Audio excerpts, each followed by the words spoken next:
Good morning everyone. आज हमारा एक नया टॉपिक स्टार्ट हो रहा है। मैं उससे पहले आप सबका बहुत बहुत थैंक यू। आपने मेरी वीडियो को इतना लाइक किया, इतना सब्सक्राइब किया, इसके लिए मैं बहुत थैंकफुल हूं। ओके, तो अब हम अपने टॉपिक पे आते हैं। हमारा टॉपिक है हमारा रोलिंग मोशन। Rolling motion. अच्छा, रोलिंग मोशन क्या होता है? कोई बॉडी रोल कर रही है किसी सतह पर, कोई बॉडी क्या कर रही है? रोल कर रही है। और रोल करने के लिए सब हमारा ऑब्जेक्ट कैसा होना चाहिए? गोल होना चाहिए। कोई भी वस्तु जो कि गोल है वो रोल कर सकती है ना? अच्छा, ये हमारा ऑब्जेक्ट है, ठीक है।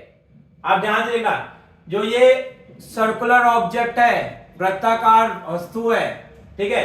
तो ये सर्कुलर ऑब्जेक्ट क्या हो सकता है? हमारा स्फीयर हो सकता है, रिंग हो सकती है ना? स्फीयर को हिंदी में क्या कहते हैं? गोला कहते हैं। और रिंग को हिंदी में क्या कहते हैं? बल्ले कहते हैं, है ना? तो कोई भी सर्कुलर ऑब्जेक्ट जो सतह में गोल गोल आगे बढ़ रहा हो, गोल गोल रोटेट भी कर रहा है और आगे भी बढ़ता जा रहा है, तो वो कैसा होता है? रोलिंग मोशन होता है। मतलब रोलिंग मोशन में दो तरह के मोशन है। कौन कौन से? पहला है ट्रांसलेशनल मोशन। ट्रांसलेशनल मोशन, है ना? और दूसरा मोशन क्या है? Rotational motion. ट्रांसलेशनल मोशन और रोटेशनल मोशन। ट्रांसलेशनल मोशन को कहते हैं स्थानांतरण गति, ठीक है। और रोटेशनल मोशन को कहते हैं घूर्णन गति। समझ में आ रहा है? देखो, ट्रांसलेशनल मोशन माने स्ट्रेट लाइन में मोशन। जब सीधी रेखा में मोशन होता है, सरल रेखा गति, है ना, स्ट्रेट लाइन मोशन होता है, तो वो क्या होता है? ट्रांसलेशनल मोशन होता है। जैसे कि ये इसका सेंटर है इस सर्कुलर ऑब्जेक्ट का, है ना? और ये सेंटर है, वो इस सर्कुलर ऑब्जेक्ट का क्या होगा? सेंटर ऑफ मास होगा। क्या होगा? सेंटर ऑफ मास। तो इसका सेंटर ऑफ मास आगे की ओर किससे जा रहा है? v वेग से जा रहा है। क्या ये समझ में आ रहा है? v वेग से आगे की ओर बढ़ रहा है। समझ में आ रहा है? अब देखो, यहां पे जब ये आगे की ओर बढ़ेगा तो इसको कोई पीछे की ओर खींचेगा, मतलब इसकी गति का विरोध करेगा। उस गति को जो विरोध कर रहा है उसका नाम होता है फ्रिक्शन, है ना? तो फ्रिक्शन क्या चाहेगा? अगर ये बिंदु दिख रहा है, ये बिंदु P, ये बिंदु P आगे की ओर जाने की कोशिश कर रहा है, मगर फ्रिक्शन इसको पीछे की ओर खींच रहा है। तो फ्रिक्शन कहां पे लगेगा? पीछे की ओर, F लगेगा। अच्छा, V आगे की ओर ले जा रहा है, फ्रिक्शन पीछे की ओर ले जा रहा है। फ्रिक्शन के कारण ये क्या करेगा? बॉडी क्या करने लगेगी? रोटेट करने लगेगी। क्या करने लगेगी? रोटेट करने लगेगी इस तरीके से। कितने से? ओमेगा वेलोसिटी से। ओमेगा क्या होता है? एंगुलर वेलोसिटी, कोणीय वेग, ठीक है। यहां तक चीजें हमारी क्लियर होंगी, ठीक है। अब देखो, इस सतह पर, इस सरफेस पर ये वृत्ताकार वस्तु, सर्कुलर ऑब्जेक्ट रखा गया है। इस बिंदु P को अगर हम अलग से देखें, ये हमारा गोला है, ये बिंदु P। अच्छा, ध्यान से देखना, बिंदु P पे आगे की ओर वेग कितना होगा? v। आगे की ओर वेग कितना होगा? v। अच्छा, एक चीज और ध्यान से देखा जाए, यहां पे v क्या है? Translational velocity, translational linear velocity, है ना? क्या है यहां पे v? v है हमारा translational linear velocity. Translational linear velocity है v यहां पे। रोटेशनल वेलोसिटी नहीं है। रोटेशनल लीनियर वेलोसिटी भी होती है, उसकी वैल्यू क्या होती है? आर ओमेगा होती है। मगर यहां पे ये v क्या है? ट्रांसलेशनल लीनियर वेलोसिटी है। अच्छा, ध्यान से देखना, ये बिंदु P आगे की ओर v से जा रहा है, मगर जब ये गोल गोल घूमेगा तो बिंदु P पीछे की ओर कितनी वेलोसिटी जा रहा होगा? पीछे की ओर वेलोसिटी जा रहा होगा आर ओमेगा से। समझ में आ रहा है? तो आर ओमेगा क्या है? Rotational linear velocity. R omega क्या है यहां पे? आर ओमेगा है रोटेशनल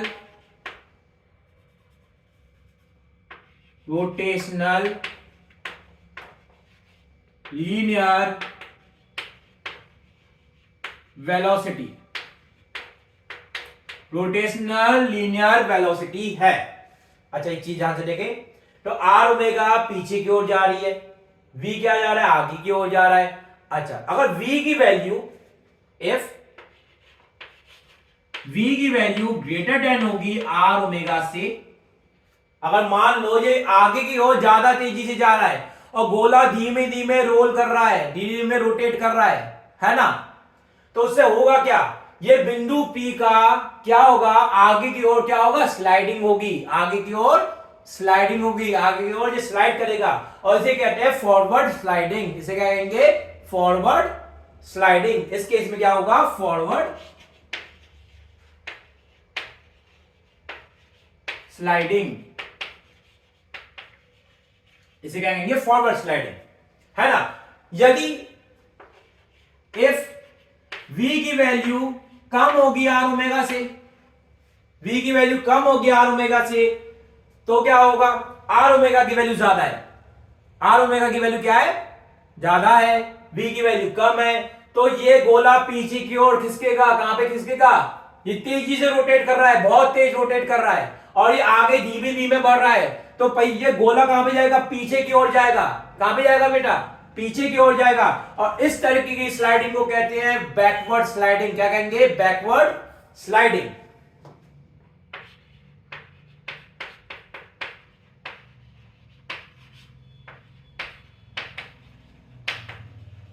इसे कहेंगे बैकवर्ड स्लाइडिंग।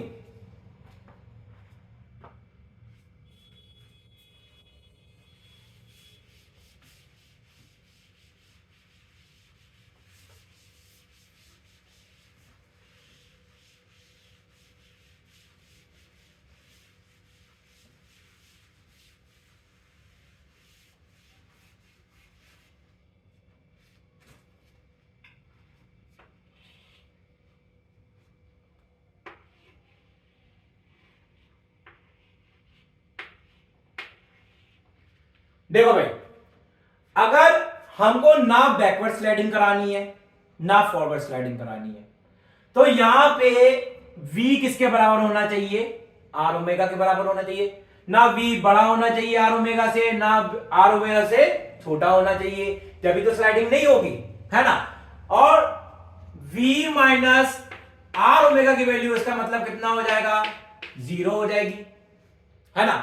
और ये कंडीशन होती है प्योर रोलिंग। इसकी होती है प्योर रोलिंग की कंडीशन होती है। क्या ये समझ में आ रहा है? तो हमारी v की वैल्यू कितनी हो गई? v इक्वल टू हो जाएगा R omega. v equal to क्या हो जाएगा?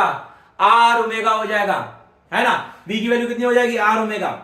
अच्छा v equal to R omega हो जाएगा, तो हमको अब क्या निकालना है? एक्सेलरेशन की इक्वेशन निकालनी है। अगर v से एक्सेलरेशन निकालना हो तो हमको क्या करना पड़ेगा? अवकलन करना पड़ेगा। अवकलन को हिंदी इंग्लिश में क्या कहते हैं? डिफरेंशिएशन करना पड़ेगा। और differentiation with respect to time, है ना। v का डिफरेंशिएशन कितना होगा? a होगा। अच्छा r तो नियत है, r क्या? रेडियस है, और रेडियस नियत है। नियत माने क्या होता है? कांस्टेंट होता है। नियत माने क्या होता है? कांस्टेंट। तो ये अवकलन के क्या आ जाएगा? बाहर आ जाएगा। डिफरेंशिएशन क्या आ जाएगा? बाहर आ जाएगा। और ओमेगा का अवकलन होगा तो कितना आएगा? अल्फा आ जाएगा। a equal to R alpha, a equal to R alpha, ठीक है। अच्छा ये v माने क्या था? यहां पे v सेंटर ऑफ मास की वेलोसिटी थी। v क्या थी? सेंटर ऑफ मास की वेलोसिटी थी। तो जो हमारे a equal to R omega आया है, तो यहां पे a माने क्या है? a centre of mass equal to R alpha. a centre of mass equal to R alpha. ये किस केस में है? प्योर रोलिंग के केस में है। किस केस में है? प्योर रोलिंग के।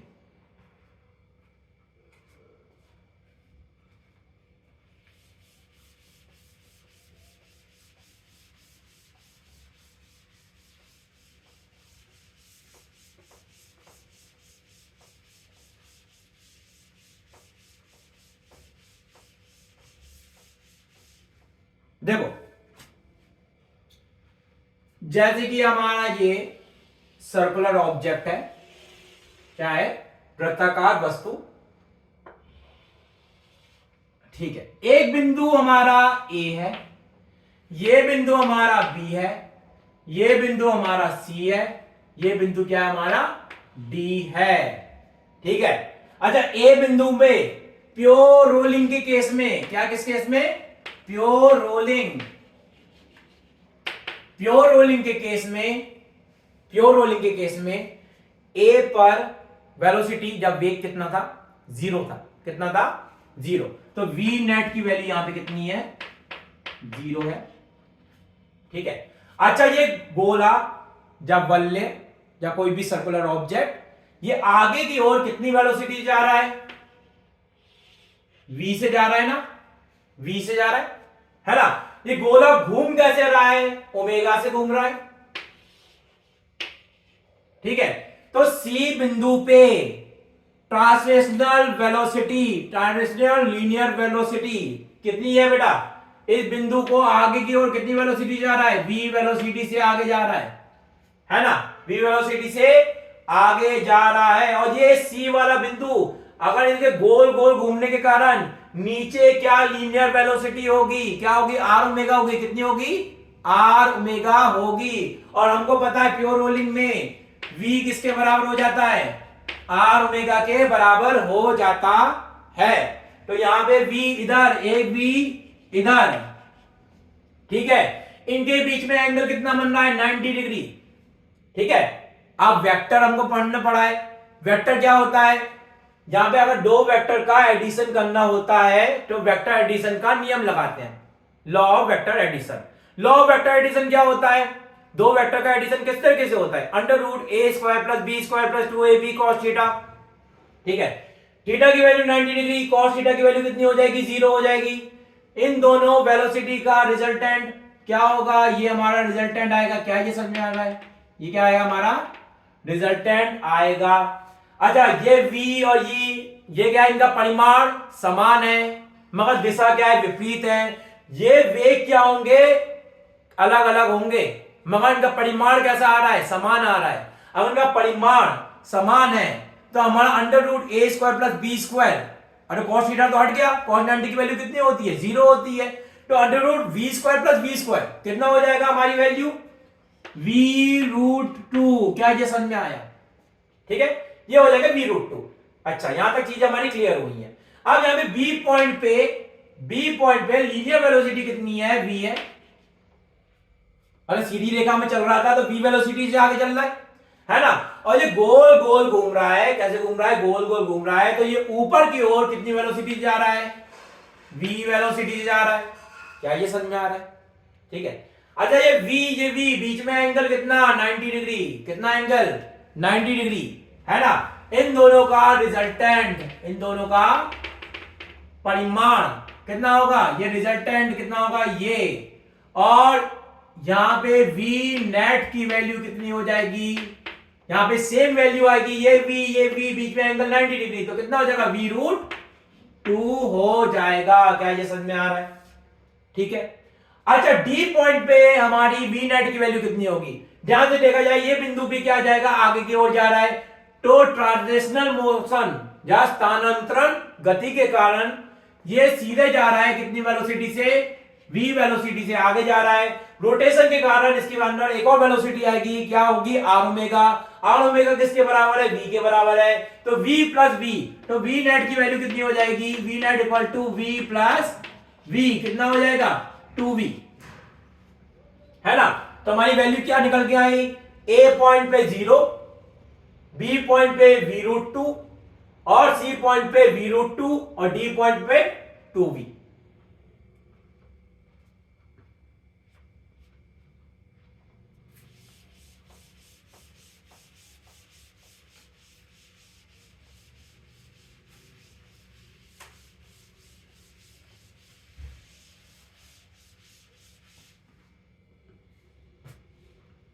देखो अगर ये वृत्ताकार वस्तु है हमारी, ठीक है, ये हमारा केंद्र है, ये कोई बिंदु है यहां पे, ये ओमेगा से घूम रहा है, ठीक है। सेंटर कितने से चल रहा है, v वेग से चल रहा है। क्या यहां तक चीजें क्लियर है? तो बिंदु P, ये हमने बिंदु क्या माना, P, है ना। कोई ऐसा बिंदु माना जहां ना तो वो यहां पे है ना ऊपर वर्टिकल पे है, किसी इन दोनों के बीच पे है ना। तो इसका हॉरिजॉन्टल वेलोसिटी कितनी है, v है। इस तरीके से ये घूम रहा है, इस तरीके से ये घूम रहा है। तो यहां पे एक v कहां पे होगा, यहां पे होगा। ध्यान रखना, प्योर रोलिंग की बात कर रहे हैं अभी, ये सब चीजें प्योर रोलिंग में चल रही है, ना फॉरवर्ड स्लाइडिंग ना बैकवर्ड स्लाइडिंग, ठीक है। ये v बीच में एंगल मान लिया हमने थीटा, कितना माना, थीटा माना, ठीक है। v नेट की वैल्यू वेक्टर एडिशन को लगाएंगे तो कितना होगा, v नेट इक्वल टू हो जाएगा under root v square plus v square plus 2v1 v2, दोनों की वैल्यू सेम है तो कितनी हो जाएगी, v square 2v square cos theta, ठीक है। तो कितनी वैल्यू हो जाएगी, under root 2v square plus 2v square cos theta, है ना। और अंडर रूट 2 और v कॉमन ले लिया तो कितना हो जाएगा, v under root 2 into under root 1 plus cos theta, 1 plus cos theta, ठीक है। हमको बताए cos 2 थीटा का फॉर्मूला कितना होता है, 1 नहीं कितना होता है, 2 cos स्क्वायर थीटा माइनस 1, ये फॉर्मूला याद है। cos 2 theta equal to 2 cos square theta minus 1 इधर ले आते हैं तो कितना हो जाएगा, cos 2 theta plus 1 equal to 2 cos square theta, ठीक है। 2 cos स्क्वायर थीटा, अब देखो यहां पे थीटा है, यहां पे कितना है, 2 थीटा, है ना। यहां पे कितना हो गया, थीटा हो गया, तो ये कितना हो जाएगा, थीटा बाय 2 हो जाएगा। यहां पे वैल्यू रखते हैं हम, कितना हो जाएगा, v नेट इक्वल टू हो जाएगा, v net equal to v root 2 into under root 2 cos square theta by 2, है ना। अब अंडर रूट के बाहर लेंगे वैल्यू तो कितनी हो जाएगी, रूट 2 इंटू रूट 2 कितना हो जाएगा, 2, तो 2v cos theta by 2, v net की वैल्यू कितनी हो जाएगी, 2v cos थीटा बाय 2 हो जाएगी, ठीक है। अब हमको चेक करना है ये फॉर्मूला सही आया कि नहीं आया, है ना। हमको बताए एक बिंदु हमने यहां पे लिया था, है ना, एक बिंदु यहां पे लिया था, यहां पे वैल्यू कितनी आ रही थी, v रूट 2 आ रही थी, कितनी आ रही थी, v रूट 2। अब यहां पे ये v ऐसे रोटेशन के कारण एक v कैसा, इस तरीके से, बीच में एंगल कितना, 90 डिग्री, तो थीटा की वैल्यू कितनी है, 90 डिग्री है। अब यहां पे 90 पुट कर देते हैं तो यहां पे कितना हो जाएगा, v नेट इक्वल टू हो जाएगा 2v cos 90/2, है ना। और 90/2 माने 45 डिग्री, cos 45 की वैल्यू कितनी होती है, 1/√2 और √2, है ना। तो कितना हो जाएगा, 2v इंटू cos 90/2 कितना था, cos 45, और cos 45 की वैल्यू 1/√2 और √2, 2 से √2 को डिवाइड किया कितना आया, √2, तो कितना आ जाएगा, v√2, कितना आ जाएगा, v√2, v नेट की वैल्यू हो जाएगी। इसका मतलब हमारा फॉर्मूला बिल्कुल सही है, v net equal to 2v cos theta by 2।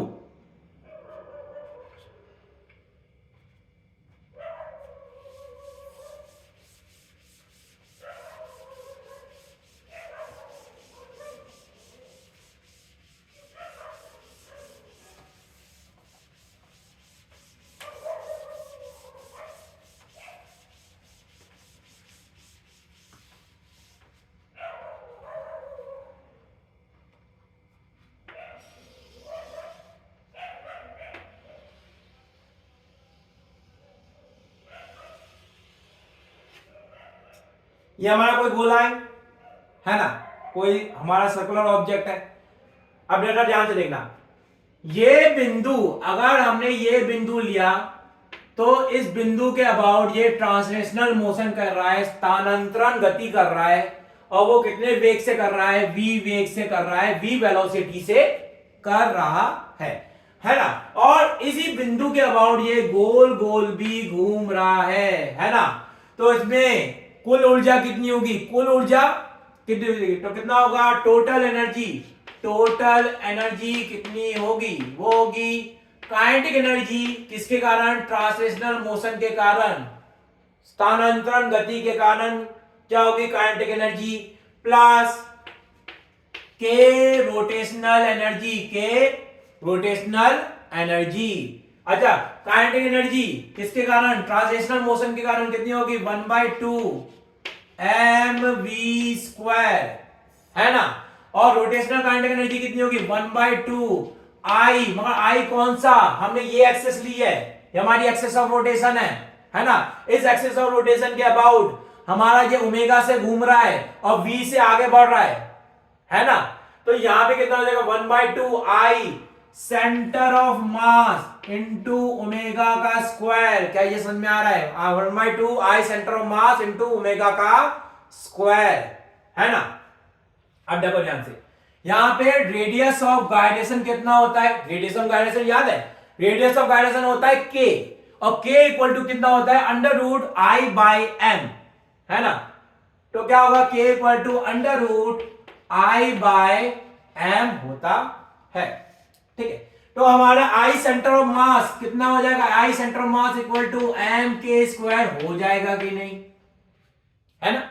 तो mk² हमने इधर पुट कर दिया। और हमने एक चीज और देखो, हमारे v इक्वल टू क्या होता है, v equal to R omega होता है, v equal to R omega, किसके कारण, प्योर रोलिंग के कारण, किसके कारण, प्योर रोलिंग के कारण। तो हमारे ओमेगा की वैल्यू कितनी हो जाएगी, ओमेगा इक्वल टू हो जाएगा हमारा v/r, कितना हो जाएगा, v/r। अब ओमेगा की वैल्यू और आई सेंटर ऑफ मास की वैल्यू इसमें पुट कर देंगे, तो हमारी टोटल एनर्जी कितनी हो जाएगी, टोटल एनर्जी हो जाएगी हमारी 1/2 mv² प्लस 1/2 mk², ओमेगा की वैल्यू पुट कर दी v/r, तो कितना हो जाएगा, v²/r², है ना। और 1/2 m और v² क्या ले लेंगे, कॉमन ले लेंगे। यहां तक समझ में आ रहा है, ये हमारी वैल्यू पुट कर दी हमने। अब क्या कर रहे हैं, हम कॉमन ले रहे हैं, mv²/2 को कॉमन ले रहे हैं, तो कितना हो जाएगा, mv²/2 ब्रैकेट में 1 प्लस k²/r²। क्या ये समझ में आ रहा है, टोटल एनर्जी कितनी हो जाएगी, 1/2 mv² ब्रैकेट में 1 प्लस k²/r²। यहां तक कोई दिक्कत, ठीक है।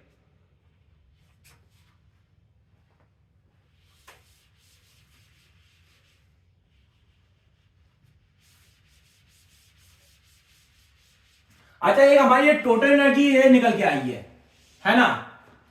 टोटल एनर्जी हमारी कितनी निकल के आई, mv²/2 ब्रैकेट में 1 प्लस k²/r² आ गई है, ठीक है बेटा।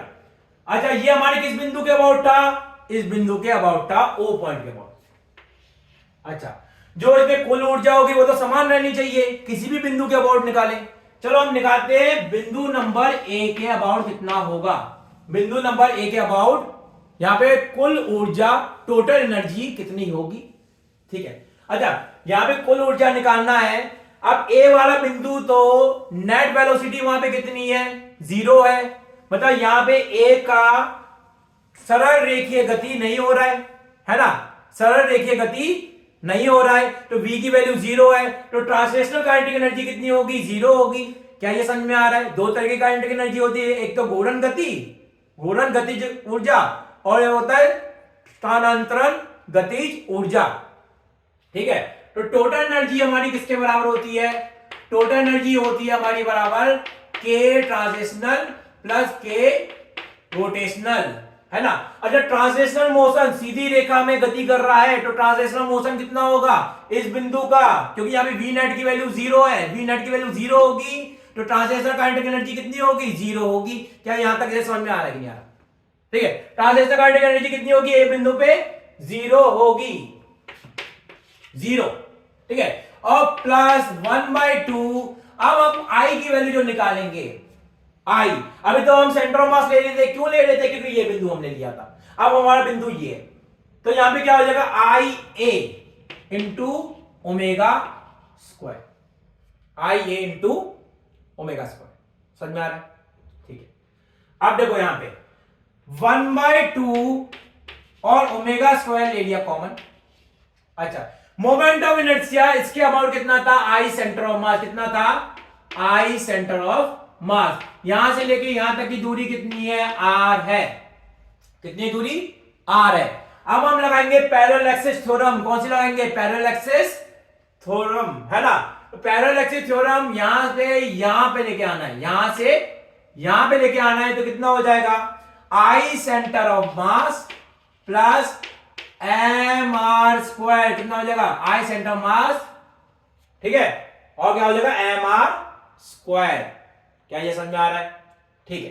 अब ध्यान से देखना, ये हमारी इक्वेशन बन के आई है। v इक्वल टू क्या होता है, v इक्वल टू होता है R omega, v equal to R omega. तो v equal to R omega हो जाएगा। तो यहां पे क्या हो जाएगी वैल्यू, v की ओमेगा की वैल्यू पुट कर रहा हूं यहां पे, कितना हो जाएगा v square by 2r square, bracket में I centre of mass plus M R square, plus M R square. क्या ये समझ में आ रहा है?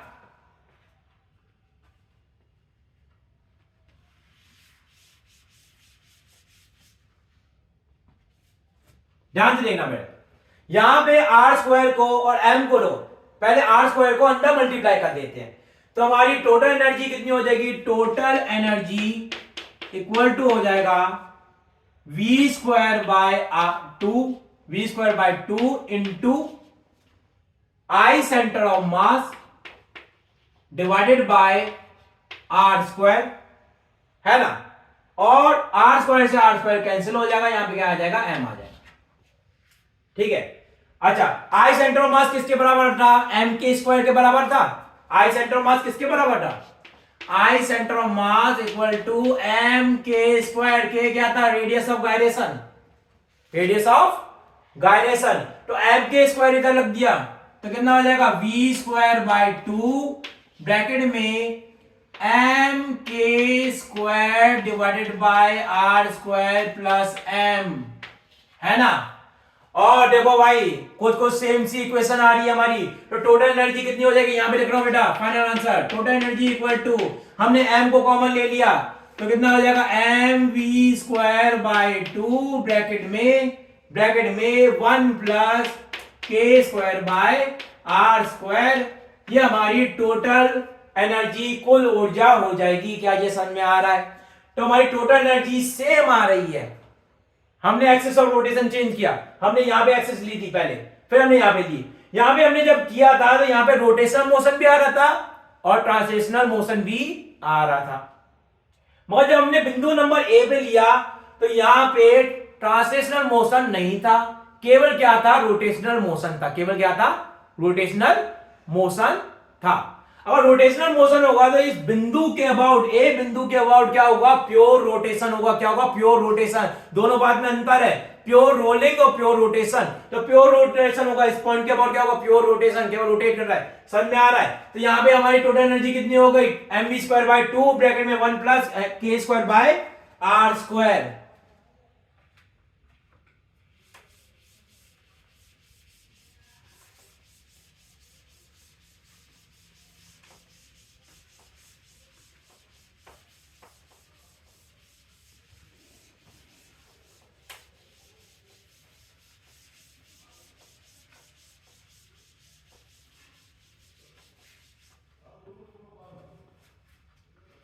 आप देखो, pure rolling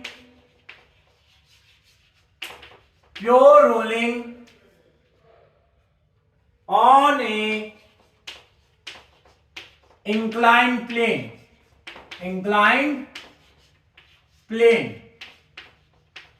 pure rolling on a inclined plane. Inclined plane माने होता है नत समतल, ठीक है, और rolling, pure rolling on a inclined plane. तो देखो बेटा, ये हमारा इंक्लाइंड प्लेन है, ठीक है, इसका एंगल कितना है, थीटा है। यहां पे वृत्ताकार वस्तु है ना, वृत्ताकार वस्तु सर्कुलर ऑब्जेक्ट रखा गया है ना, सर्कुलर ऑब्जेक्ट रखा गया है। इस ऑब्जेक्ट पे कौन कौन से बल लग रहे होंगे, कौन कौन से फोर्स लग रहे होंगे? इसके केंद्र पे, इसके सेंटर पे नीचे क्या लगेगा? mg लगेगा। कितना लगेगा? mg। ये यहां पे देखो कांटेक्ट हो रहा है, इनके बीच में कांटेक्ट हो रहा है। कांटेक्ट के कारण क्या लगेगा? कांटेक्ट फोर्स लगेगा। उस कांटेक्ट फोर्स का नाम क्या होता है? Normal force. उस फोर्स का नाम क्या होता है? Normal force. तो नॉर्मल फोर्स क्या लगेगा? एन नॉर्मल फोर्स लगेगा। क्या ये समझ में आ रहा है? अच्छा, जब ये नीचे खिसकने की कोशिश करेगा, नीचे स्लाइड हो रहा होगा, तो फ्रिक्शन इसे गोल घुमाने की कोशिश करेगा। और फ्रिक्शन क्या लगेगा? गति के विपरीत दिशा में। तो क्या लगेगा? फ्रिक्शन। फ्रिक्शन लगेगा यहां पे। क्या ये समझ में आया? ठीक है। अच्छा, ध्यान से देखना, ये एंगल थीटा, ये कितना होगा? 90। ये कितना होगा? 90 माइनस थीटा। ये 90 माइनस थीटा, ये क्या होगा? Vertically opposite angle. Vertically opposite angle, ये 90 माइनस थीटा, तो ये कितना होगा? 90 माइनस थीटा। ये कितना एंगल है? 90 है, तो ये एंगल कितना हो जाएगा? ये एंगल कितना हो जाएगा? थीटा हो जाएगा। यहां तक समझ में आया? अब mg के घटक लेंगे। घटक को हिंदी इंग्लिश में कहते हैं कंपोनेंट। तो mg के कंपोनेंट लेंगे।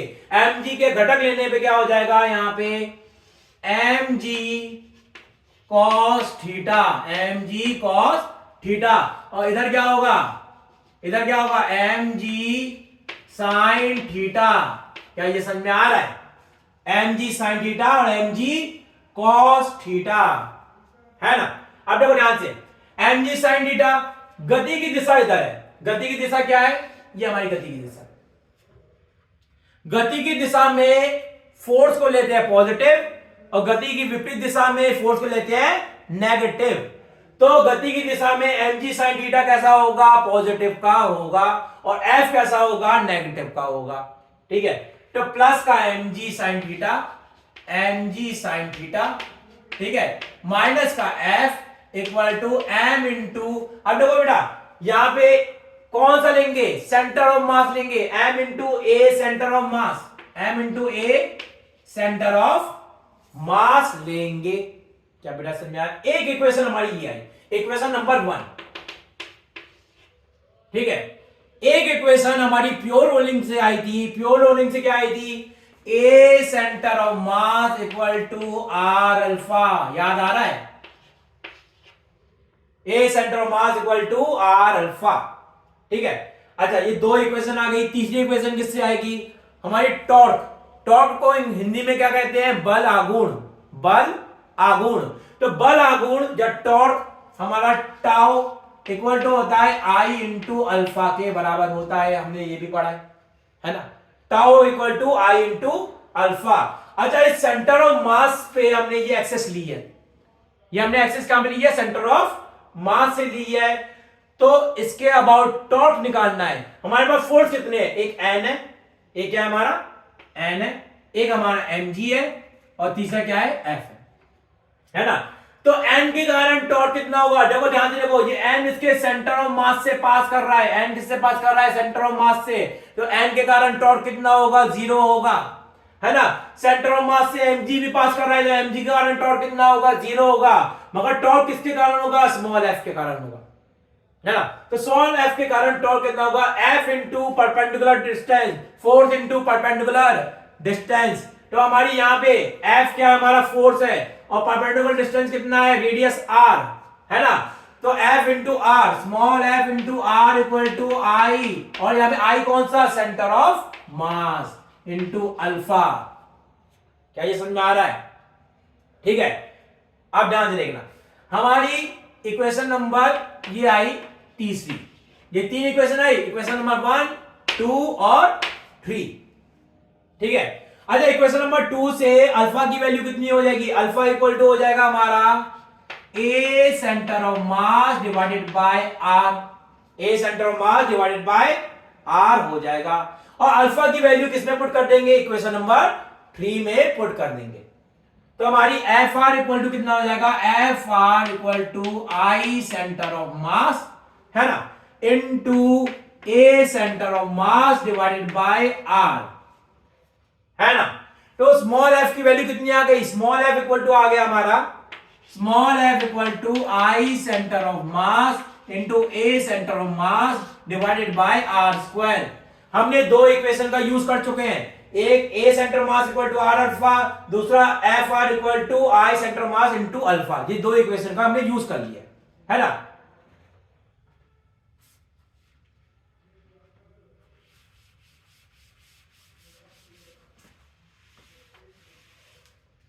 तो एफ की वैल्यू कितनी आ रही है, I centre mass into A centre mass divided by R square. ठीक है, अब हमने एफ की वैल्यू इधर पुट कर दी इक्वेशन नंबर 1 में, तो क्या हो जाएगा, M G sine theta, M G sine theta minus I centre of mass into A centre of mass divided by R square equal to क्या हो जाएगा, M into A centre of mass, है ना। अब ए सेंटर ऑफ मास की value निकालनी है, ये जो वैल्यू है इसको इस साइड लेके जाएंगे तो कितना हो जाएगा, M G sine theta equal to क्या हो जाएगा, M into A centre of mass plus I centre of mass into A centre of mass divided by R square. क्या ये समझ में आ रहा है, ठीक है। तो ए सेंटर ऑफ मास की वैल्यू कितनी होगी, a centre of mass equal to M G sine theta, M G sine theta divided by M plus I centre of mass divided by R square, divided by R square. क्या यहां तक समझ में आ रहा है, ठीक है। और आई सेंटर ऑफ मास किसके बराबर था, जल्दी बताओ, आई सेंटर ऑफ मास बराबर था हमारा एम के स्क्वायर के बराबर, याद आ रहा है, एम के स्क्वायर, के माने क्या, radius of gyration, radius of gyration. तो M K square I centre of mass equal to M K square, M K square इधर पुट कर दिया, है ना। तो हमारा फॉर्मूला क्या बना, a centre of mass equal to M G sine theta, M G sine theta divided by M plus M K square divided by R square, है ना।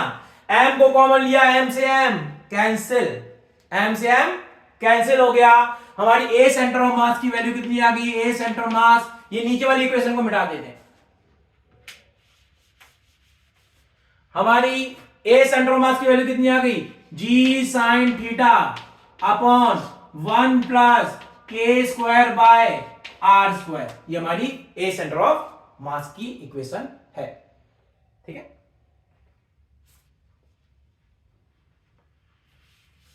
तो हमने तीनों इक्वेशन का यूज कर लिया।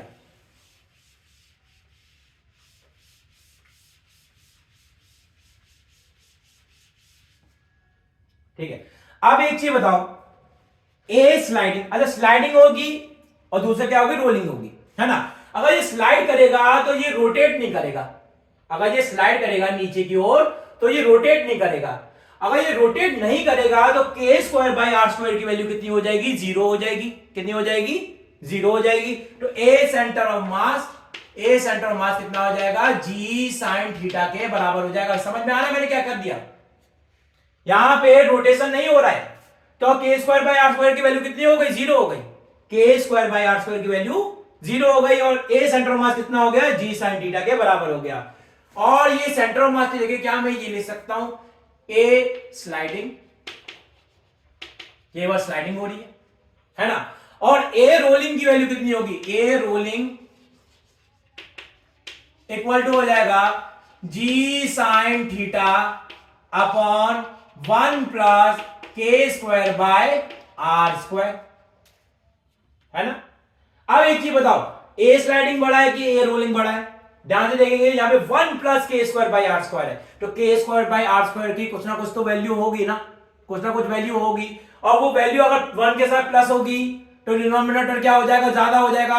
डिनोमिनेटर ज्यादा होगा तो फ्रैक्शन की वैल्यू क्या हो जाएगी, कम हो जाएगी। फ्रैक्शन की वैल्यू क्या हो जाएगी, कम हो जाएगी। फ्रैक्शन की वैल्यू कम हो जाएगी तो ए रोलिंग की वैल्यू ए स्लाइडिंग से क्या होगी, कम होगी, है ना। तो ए स्लाइडिंग, ठीक है, ग्रेटर देन ए रोलिंग। क्या बेटा ये समझ में आ रहा है, इसमें किसी को दिक्कत, समझ में आ, a sliding is greater than A rolling, a sliding is greater than A rolling, ठीक है।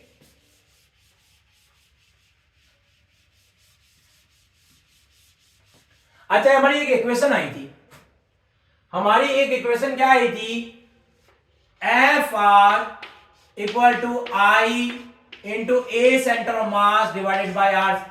ये आई थी कि नहीं आई थी? अब ए सेंटर ऑफ मास की वैल्यू पुट कर दो यहां पे, तो क्या हो जाएगा, ये सेंटर ऑफ मास है, ठीक है, तो क्या हो जाएगा, F equal to I centre of mass A centre of mass divided by R square, है ना। अब ए सेंटर ऑफ मास की वैल्यू पुट कर दी हमने, तो कितना हो जाएगा, I centre of mass divided by R square, है ना, into G sine theta upon 1 plus K square by R square. क्या ये समझ में आ रहा है? और आई सेंटर ऑफ मास किसके बराबर है, एम के स्क्वायर के बराबर है। एम के स्क्वायर इधर पुट कर दिया, तो हमारी एफ की वैल्यू क्या होगी, एफ इक्वल टू हो जाएगा M K square into G sine theta divided by R square upon 1 plus K square by R square.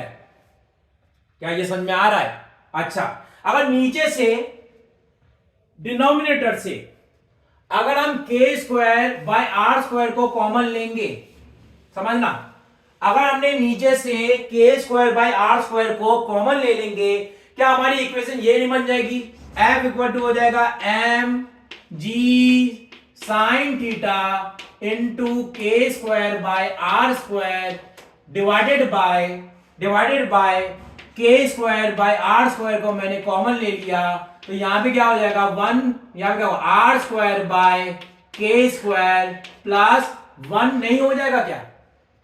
समझ में आ रहा है? मैंने के स्क्वायर बाय आर स्क्वायर को डिनोमिनेटर से कॉमन ले लिया, तो ये क्या, ये वाली इक्वेशन बन जाएगी। अब के स्क्वायर बाय आर स्क्वायर से के स्क्वायर बाय आर स्क्वायर क्या हो गया, कैंसिल हो गया, ठीक है। तो हमारी एफ की वैल्यू कितनी आ गई, एफ इक्वल टू हो गया M G sine theta divided by 1 plus R square by K square. समझ में आया? एफ की वैल्यू होगी M G sine theta divided by 1 plus R square by K square. क्या ये समझ में आ रहा है? अच्छा, एक चीज देखो, प्योर रोलिंग के केस में जो पॉइंट सरफेस के कांटेक्ट में है, ये वाला पॉइंट जो सरफेस के कांटेक्ट में है पॉइंट, वो स्लाइड नहीं करता है। अगर स्लाइड नहीं करेगा तो कौन सा फ्रिक्शन लगेगा, स्टैटिक लगेगा कि काइनेटिक लगेगा? अगर स्लाइड नहीं करेगा तो कौन सा लगेगा फ्रिक्शन, स्टैटिक फ्रिक्शन लगेगा। और static friction F limiting static friction की वैल्यू किसके बराबर होती है, less than equal to mu into N, less than equal to mu into N. और यहां पे देखो एन किसके बराबर होगा, M G cos theta, N किसके बराबर होगा, एम जी कॉस थीटा के बराबर होगा, N equal to M G cos theta. क्या ये समझ में आ रहा है? N equal to M G cos theta. और एफ एल की वैल्यू हमारी एफ के बराबर हो गई, तो क्या हो जाएगा, M G sine theta divided by 1 plus R square by K square equal to mu M G cos theta, है ना। एम जी से एम जी कैंसिल हो जाएगा, तो साइन थीटा, देखो एम जी से एम जी कैंसिल हो गया। अब हमारा क्या हो गया, कॉस थीटा को इधर लेके आए तो sine theta upon cos theta क्या हो गया, टेन थीटा हो गया। तो tan theta upon 1 plus R square by K square equal to क्या हो जाएगा, म्यू के बराबर हो जाएगा। और यहाँ इक्वल का साइन नहीं होगा, यहाँ पे क्या होगा, लेस देन इक्वल, है ना, लेस देन इक्वल। क्या ये समझ में आ रहा है ना। अब एक चीज देखो, तो हमारी म्यू की वैल्यू किसका होगा बेटा, म्यू की वैल्यू या तो इसके बराबर होगी या इससे कम होगी, है ना। म्यू की वैल्यू क्या होगी, या तो इसके बराबर होगी, सॉरी, या तो इसके बराबर होगी या इससे ज्यादा होगी। म्यू की वैल्यू या तो इसके बराबर होगी या इससे ज्यादा होगी। अगर म्यू मिनिमम की वैल्यू, मिनिमम वैल्यू कितनी होगी, देखो, या तो इसके बराबर या इससे ज्यादा, तो इसके बराबर वाली क्या होगी, मिनिमम वैल्यू होगी। समझ में आ रहा है? तो म्यू मिनिमम की वैल्यू कितनी होगी, म्यू मिनिमम इक्वल टू हो जाएगा हमारा tan theta divided by 1 plus R square by K square के बराबर हो जाएगी म्यू मिनिमम की वैल्यू। क्या ये समझ में आया? म्यू मिनिमम की वैल्यू हो जाएगी tan theta upon 1 plus R square upon K square.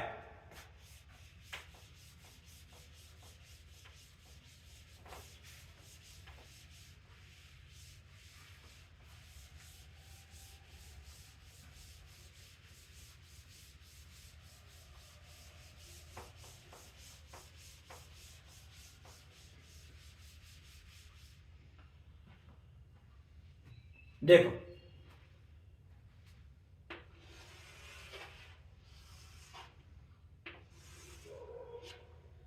ये एंगल कितना है? थीटा है। हमारा कोई वृत्ताकार वस्तु यहां पे इस इंक्लाइन प्लेन के इस नत समतल के ऊपरी भाग पे रखा हुआ है, ठीक है। इसकी हाइट कितनी है? h है। इसकी हाइट कितनी है? h, ठीक है। अच्छा, ये ऊपर से छोड़ा जा रहा है। अगर छोड़ा जाएगा तो इनिशियल वेलोसिटी कितनी होगी? प्रारंभिक वेग कितना होगा? 0 होगा। Initial velocity u equal to 0 हो जाएगा। और ये नीचे आते आते इसका वेग कितना हो जाएगा? v हो जाएगा। क्या ये समझ में आ रहा है? ठीक है। अच्छा, यहां पे हम क्या लगा सकते हैं? यहां पे हम लगा सकते हैं कंजर्वेशन ऑफ मैकेनिकल एनर्जी, यांत्रिक ऊर्जा का संरक्षण, है ना। तो कंजर्वेशन ऑफ मैकेनिकल एनर्जी क्या होता है? k initial plus u initial equal to k final plus u final, है ना। अच्छा, इनिशियल काइनेटिक एनर्जी कितनी है? u की वैल्यू 0, तो काइनेटिक एनर्जी 0, है ना। और u इनिशियल की वैल्यू कितनी होगी? mgh, mgh। अच्छा, mgh कैसे लिख दी? हमने पहले दिया है यहां पे संदर्भ रेखा। ये हमारी क्या है? संदर्भ रेखा है। और इस लाइन को इंग्लिश में कहते हैं रेफरेंस लाइन।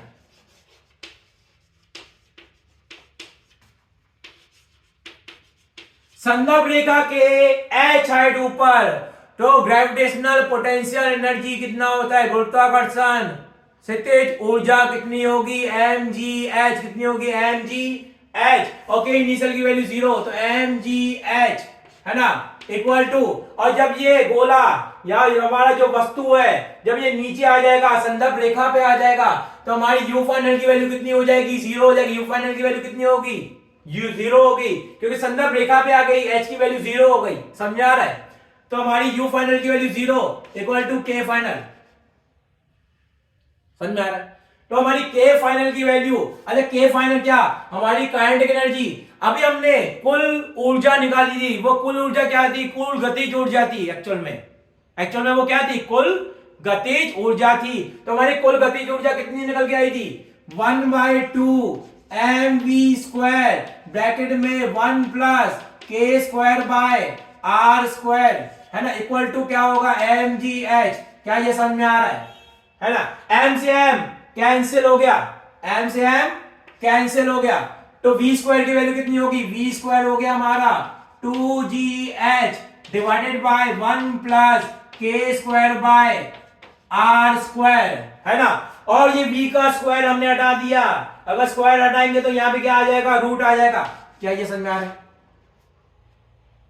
यहां पे क्या आ जाएगा? रूट आ जाएगा। तो v की वैल्यू क्या होगी? Under root 2gh upon 1 plus k square by r square, ठीक है। तो ये हमारी v की वैल्यू है। अच्छा, अब वही काम करेंगे हम फिर से, v स्लाइडिंग और v रोलिंग, है ना। तो v स्लाइडिंग की केस में k बाय r स्क्वायर की वैल्यू कितनी हो जाएगी? 0 हो जाएगी। k बाय r स्क्वायर की वैल्यू कितनी होगी? 0 होगी। अगर k बाय r स्क्वायर की वैल्यू 0 होगी तो v स्लाइडिंग की वैल्यू कितनी हो जाएगी? अंडर रूट 2gh के बराबर हो जाएगी। क्या ये समझ में आ रहा है? अंडर रूट 2gh के बराबर हो जाएगी। अच्छा, ये v स्लाइडिंग की वैल्यू है। तो हमारी v रोलिंग की वैल्यू कितनी होगी? v रोलिंग इक्वल टू हो जाएगा under root 2gh divided by 1 plus k square by r square, k square by r square. अब ध्यान से देखो, यहां पे v स्लाइडिंग की वैल्यू बड़ी है कि v रोलिंग की वैल्यू बड़ी है? यहां पे देखो डिनोमिनेटर, देखो इसका डिनोमिनेटर, ये डिनोमिनेटर है हमारा, ये क्या हमारा denominator. 1 plus K square by R square. तो डिनोमिनेटर क्या है हमारा, ज्यादा है, K square by R square plus हो रहा है ना, तो ये ज्यादा वैल्यू आएगी। और ये ज्यादा वैल्यू आएगी तो फ्रैक्शन की वैल्यू क्या होगी, कम होगी। फ्रैक्शन की वैल्यू कम होगी तो वी स्लाइडिंग की वैल्यू वी रोलिंग से ज्यादा हो जाएगी। ठीक है, तो हमारी V sliding is greater than V rolling. क्या ये समझ में आ रहा है, V sliding is greater than V rolling, है ना। ठीक, तो हमारी A sliding is greater than A rolling और V sliding is greater than V rolling. ये दोनों चीज क्लियर हो गई। मतलब हमारा जो ऑब्जेक्ट है स्लाइड करके अगर स्लाइड करके आएगा तो जल्दी पहुंच जाएगा रोलिंग करने के कंपैरिजन में। समझ में आ रहा है।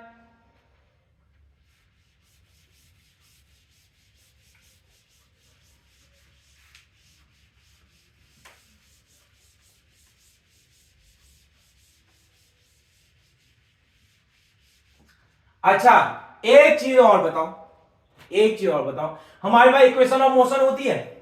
इक्वेशन ऑफ मोशन में जो सेकंड इक्वेशन होती है वो क्या होती है, S equal to UT plus half AT square. S equal to UT plus half AT square, है ना, S equal to UT plus half AT square. अच्छा, यहां पे जब हमारा सर्कुलर ऑब्जेक्ट ऊपर रखा गया है तो इनिशियल वेलोसिटी कितनी है, 0 है। इनिशियल वेलोसिटी 0 है ना, और ये नीचे खिसक के आ रहा है, कितनी दूरी तक आ रहा है, एस दूरी तय कर रहा है। कहां, कितनी दूरी, एस दूरी, है ना। तो हमारे एस इक्वल टू क्या हो जाएगा, 0 प्लस 1/2 एटी स्क्वायर, है ना। और ए की वैल्यू कितनी थी, अभी हमने कैलकुलेट करी थी। एस इक्वल टू क्या हो जाएगा, 1/2, ए की वैल्यू कितनी होगी, जी sine theta upon 1 plus K square by R square होगी इंटू टी स्क्वायर। क्या ये समझ में आ रहा है, ये हमारी एस की वैल्यू। ठीक है, अच्छा अब एक चीज और देखो, एस और एच के बीच में क्या संबंध है, क्या रिलेशन है। देखो, ये है बेटा परपेंडिकुलर, ये है हाइपोटेन्यूस। ये क्या है, कर्ण, नहीं, ये क्या है आपका लंब, और ये क्या है आपका कर्ण। ये लंब, ये कर्ण। तो हमारी साइन थीटा किसके बराबर होगा, लंब बटे कर्ण, एच अपॉन एस। तो एस की वैल्यू कितनी हो जाएगी, H by sine theta, H by sine theta. H by sine theta की वैल्यू इधर पुट कर देंगे, कितना हो जाएगा, H by sine theta equal to हो जाएगा G sine theta upon 2 bracket में 1 plus K square by R square into T square. समझ में आ रहा है। अच्छा, यहां पे टी की वैल्यू कितनी हो जाएगी, टी इक्वल टू हो जाएगा टी स्क्वायर इक्वल टू कितना हो जाएगा 2h, है ना, ब्रैकेट में 1 plus K square by R square divided by कितना हो जाएगा, डिवाइडेड बाय हो जाएगा हमारा G sine square theta, G sine square theta के बराबर हो जाएगा। अगर t के ऊपर से 2 को हटा देंगे पहले की तरह, अगर 2 को हटा दिया तो यहां पे क्या आ जाएगा, रूट आ जाएगा। ठीक है, अब वही चीज हम फिर से रिपीट करेंगे, स्लाइडिंग और रोलिंग के लिए निकालेंगे। ठीक है,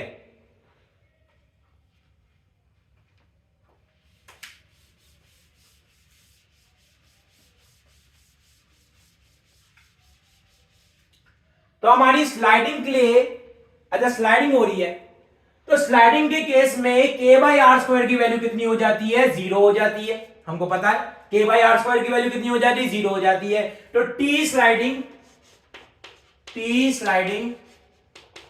की वैल्यू कितनी हो जाएगी, अंडर रूट 2h अपॉन जी sine square theta, G sine square theta हो जाएगी, है ना। अच्छा, टी स्लाइडिंग ये आई, तो टी रोलिंग कितनी आएगी, T rolling equal to under root 2h bracket में 1 plus K square by R square bracket close divided by G sine square theta, है ना। अब ध्यान से देखो बेटा, के स्क्वायर बाय आर स्क्वायर, इस बार ये न्यूमरेटर में, किसमें, न्यूमरेटर में, और न्यूमरेटर में होगा तो ऊपर है वैल्यू, तो 1 प्लस के स्क्वायर की वैल्यू बड़ी होगी, अगर बड़ी होगी तो फ्रैक्शन की वैल्यू ज्यादा होगी, अगर फ्रैक्शन की वैल्यू ज्यादा होगी तो टी रोलिंग की वैल्यू ज्यादा होगी, किससे, टी स्लाइडिंग से ज्यादा होगी। T rolling is greater then, T rolling is greater then T sliding. क्या ये समझ में आ रहा है, टी स्लाइडिंग से ज्यादा होगी, टी रोलिंग की वैल्यू टी स्लाइडिंग से ज्यादा होगी। क्या ये समझ में आ रहा है? इसका मतलब क्या हमारा जो ऑब्जेक्ट होगा, सर्कुलर ऑब्जेक्ट, अगर स्लाइड करेगा तो कम समय लगाएगा नीचे आने में, और रोल करेगा तो ज्यादा समय लगाएगा। अच्छा, ये चीज तो हमको क्लियर भी थी, हमको पता था वी स्लाइडिंग की वैल्यू वी रोलिंग से बड़ी है, तो बेटा ये सबसे पहले नीचे ही आ जाएगा ना, ये पहले नीचे आ जाएगा स्लाइडिंग के केस में, मगर रोलिंग में टाइम लगेगा, तो रोलिंग में टाइम लगेगा ज्यादा और स्लाइडिंग में टाइम लगेगा कम। क्या ये समझ में आया? तो we T rolling is greater then T sliding. ठीक है, अच्छा ये टॉपिक यहीं तक था, आई होप तुम सबको समझ में आया होगा। ठीक है, और हमने आज क्या क्या पढ़ा, हमने आज क्या क्या पढ़ा है? पहली चीज पढ़ी है हमने रोलिंग मोशन। रोलिंग मोशन क्या होता है, जिसमें दो तरह के मोशन होते हैं, ट्रांसलेशनल मोशन और रोटेशनल मोशन, है ना। ट्रांसलेशनल मोशन को कहते हैं स्थानांतरण गति और रोटेशन मोशन को कहते हैं घूर्णन गति। ठीक है, उसके कारण हमारी क्या पढ़ी, हमने प्योर रोलिंग पढ़ा। प्योर रोलिंग के बाद हमने क्या पढ़ा, pure rolling on incline plane, pure rolling on incline plane. Pure rolling on incline plane में हमने कुछ इक्वेशन पढ़ी। कौन कौन सी इक्वेशन पढ़ी थी हमने? A centre of mass equal to G sine theta upon 1 plus K square by R square, और हमने बी सेंटर ऑफ मास की वैल्यू भी पढ़ी हमने, वो कितनी आई थी हमारी, कितनी आई थी, under root 2gh upon 1 plus K square by R square. हमारी म्यू मिनिमम की वैल्यू भी आई थी, कितनी आई थी, जी tan थीटा, कितनी आई थी, नहीं tan theta divided by 1 plus R square by K square आई थी। क्या ये समझ में आ रही है ना। और वी स्लाइडिंग की वैल्यू वी रोलिंग से बड़ी आई थी, ए स्लाइडिंग की वैल्यू ए रोलिंग से बड़ी आई थी, और हमारी टी रोलिंग किससे बड़ी है, टी स्लाइडिंग से बड़ी है। हाँ, एक और चीज रह गई हमारी, वी नेट की वैल्यू किसके बराबर होती है, 2v cos थीटा बाय 2। तो ये तीन चार चीजें हमने पढ़ी है, पूरा डेरिवेशन कराया। आई होप तुम सबको समझ में आया होगा। Thank you.